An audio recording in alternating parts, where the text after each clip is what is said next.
मैं तुमसे मोहब्बत करता हूं आयशा, यकीन करो मेरा।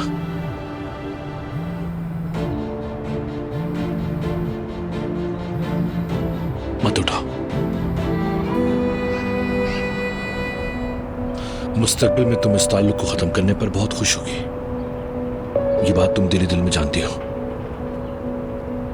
तुम बच्चे का ठिकाना बताओगे मेहमद? उमर के हवाले करोगे?